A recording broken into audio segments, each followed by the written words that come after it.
दोस्तों, आज मैं आप लोग को SSC CGL exam tyre 2 26 October first shift का एग्ज़ाम समाप्त हो चुका है। इनमें पूछे गए सही प्रश्न मिल चुके हैं जो आपका 100% रियल ऑथेंटिक क्वेश्चन है। जिन्हें इसका पीडीएफ चाहिए वो हमारे टेलीग्राम या व्हाट्सएप ग्रुप पे जुड़ सकते हैं। ये हमारे व्हाट्सएप नंबर से पीडीएफ प्रोवाइड करवा सकते हैं। पहला पूछा गया था, भारत के दूसरे राष्ट्रपति कौन थे। भारत के दूसरे राष्ट्रपति आपका सर्वपल्ली राधाकृष्ण थे। इनका शासनकाल 1962 से 1967 ईस्वी तक था। सर्वपल्ली राधाकृष्ण भारत के पहले ऐसे राष्ट्रपति जिन्हें भारत रत्न से भी सम्मानित किया गया था। इन्हें 1954 ईस्वी में भारत रत्न भी सम्मानित किया गया था। भारत के प्रथम राष्ट्रपति कौन थे, तो डॉक्टर राजेंद्र प्रसाद थे। इनका शासनकाल 1950 से 1962 तक था। डॉक्टर जाकिर हुसैन भारत के तीसरे राष्ट्रपति थे।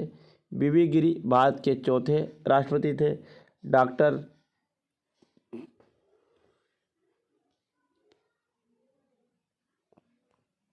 हमारा बेटी हमारा मान अभियान किस राज्य ने चालू किया, तो हमारा बेटी हमारा अभियान छत्तीसगढ़ राज्य ने चालू किया।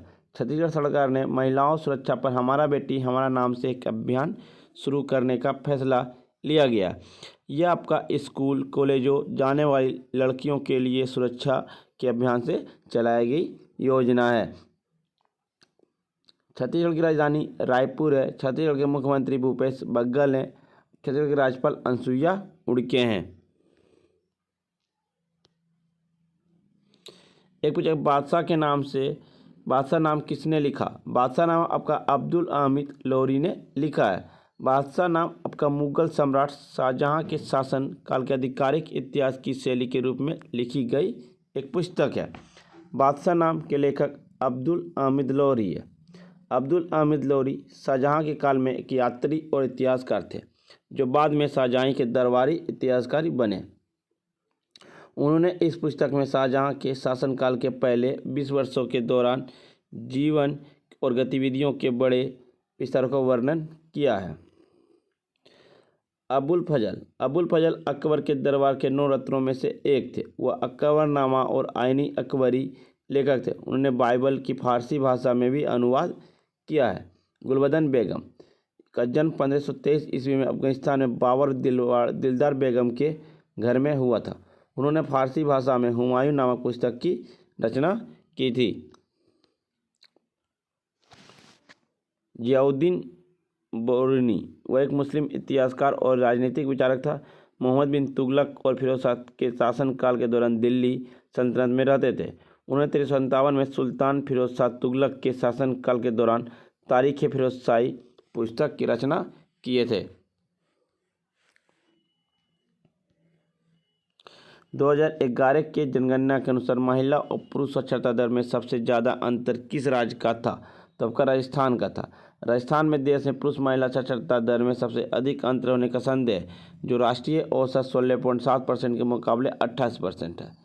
केरल में कुल साक्षरता दर और महिला साक्षरता दर सबसे अधिक केरल में है 93%, जबकि लक्षद्वीप में पुरुष साक्षरता दर सबसे अधिक है। बिहार में कुल साक्षरता दर और पुरुष साक्षरता दर सबसे कम है। बिहार का साक्षरता दर आपका 63% है। राजस्थान में महिला साक्षरता दर सबसे कम है। अफ्रीका के ग्रासलैंड को क्या कहा जाता है, अब वोल्ड या वेल्ड दक्षिण अफ्रीका के खुले क्षेत्रों को कहते हैं जो काफ़ी हद तक घास व छोटी झोड़ी के ढके हुए मैदानी क्षेत्र को कहते हैं। कपास पंपास आपका अर्जेंटीना, प्रेरी आपका अमेरिका, वेल्ड आपका दक्षिण अफ्रीका, डाउन्स आपका ऑस्ट्रेलिया। ये प्रश्न मैं एनालिसिस में करवा चुका हूँ पहले भी। जिन्होंने वीडियो देखी गई वो 100% रियल बनाए प्रश्न होंगे। कॉर्नियल महोत्सव किस राज्य में मनाया जाता है। कॉर्नियल महोत्सव आपका गोवा राज्य में मनाया जाता है। गोवा में यह उत्सव 3 दिनों तक मनाया जाता है। यह उत्सव फ्लोट्स, संगीत, नृत्य और रोमांच से भरपूर होता है। विशेष रूप से किंग मोमो को देखरेख में होने वाला कॉर्नियल प्रति वर्ष 1000 पर्यटकों को आकर्षित करता है। अनुच्छेद 324, 329, 327 को मैचिंग करना था। भारतीय संविधान के अनुच्छेद 324 से 329 तक चुनावों से संबंधित है। भारतीय संविधान का अनुच्छेद 324 चुनाव आयोग में निहित होने वाले चुनावों को अधीक्षण, निर्देशन और नियंत्रण से संबंधित है। अनुच्छेद 325 बताता यह है कि किसी व्यक्ति को धर्म, रंग, जाति या लिंग के आधार पर किसी विशेष मतदान सूची में शामिल होना या शामिल होने का दावा करने का अधिकार नहीं होना चाहिए। भारतीय संविधान का अनुच्छेद 326 लोकसभा राज्यों की विधानसभा चुनाव वयस्क मताधिकार आधार पर होने से संबंधित है। अनुच्छेद 327 विधायिका की चुनावी के संबंध में प्रावधान करने के लिए संसद की शक्ति से संबंधित है। अनुच्छेद 328 ऐसे विधानमंडल चुनावों के संबंध में प्रावधान करने के लिए राज्य के विधानमंडल की शक्तियां संबंधित है। भारतीय संविधान अनुच्छेद 329 चुनावी मामलों में अदालत को हस्तक्षेप से संबंधित है। भारत के चुनाव आयोग का स्थापना 25 जनवरी 1950 को लागू हुआ। चुनाव आयुक्त की नियुक्ति राष्ट्रपति के द्वारा की जाती है। सुकुमार सेन भारत के पहले मुख्य चुनाव आयुक्त के रूप में कार्य किए। BS रामादेवी भारत के मुख्य चुनाव आयुक्त बनने वाली पहली महिला बनी थी। दूसरी पंचवर्षीय योजना के समय भारत के प्रधानमंत्री कौन थे? तो नेहरू थे। इसका मुख्य उद्देश्य था दूसरी पंचवर्षीय योजना का औद्योगिक विकास दर। इस योजना की अवधि दर 1956 से 61 के बीच थी। यह योजना PC मालनोबिस मॉडल पर आधारित था। यह योजना भी सफल रही। इसने 4.1% की वृद्धि हुआ।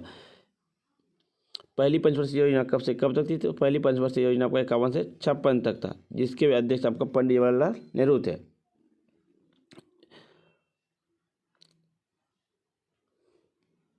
का चौथा पंचवर्षीय योजना में था गरीबी हट।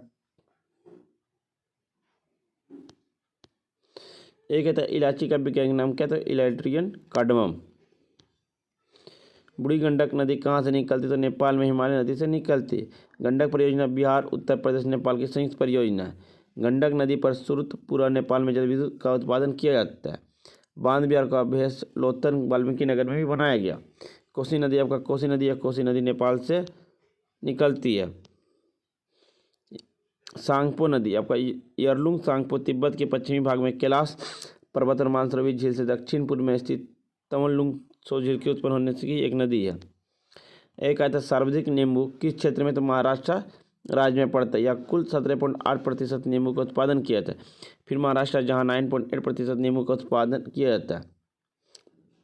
फिर कर्नाटक है जहाँ 9.68% नींबू का उत्पादन होता है, जिसके बाद मध्य प्रदेश है जहाँ 8.61% उत्पादन होता है। एक पूछा कि 2022 में राष्ट्रीय खेल के विजेता कौन थे? तो सर्विसेज वर्तमान 61 स्वर्ण और 35 रजत और 32 कांस्य पदक के साथ 108 कुल 128 पदक के साथ वह 2022 के राष्ट्रीय खेल के प्रथम स्थान पर था। आपका राज्य पूछा होगा तो महाराष्ट्र हो जाएगा। यह कुल 108 कुल 140 मेडल जीते। दूसरा आपका हरियाणा राज्य में। 1857 के समय वायसराय कौन था? गवर्नर जनरल 1856-60 तक लॉर्ड कैनिंग थे। वो 1856 में भारत के पहले वायसराय बने। वह विस्कॉटिंग कैनिंग के रूप में भी जाना जाता है। और एक पूछा जाने वाला प्रश्न 1857 के विद्रोह के कारण क्या था? एनफील्ड राइफल, सब्सिडरी रायलेंस और डक्ट्रियन ऑफ लेम्स जैसी नीतियाँ। भारतीय उद्योग की बर्बादी, भारी कराधान, विद्रोह के नेताओं का केंद्र। दिल्ली से बहादुर शाह और जनरल बख्त खान भी नेतृत्व किए थे। कानपुर से आपका नाना साहिबा, धंधुपंत और बाजीराव द्वितीय के दत्तक पुत्र तात्या टोपे और अजीमुल्ला खान। झांसी से आपका रानी लक्ष्मीबाई, लखनऊ से बेगम हजरत महल, उनके बेटे बिरजस कद्र। फैजाबाद से मौलवी अहमदुल्ला, बरेली से खान बहादुर खान, बिहार से कुंवर सिंह और जगदीश के जमींदारपुर थे।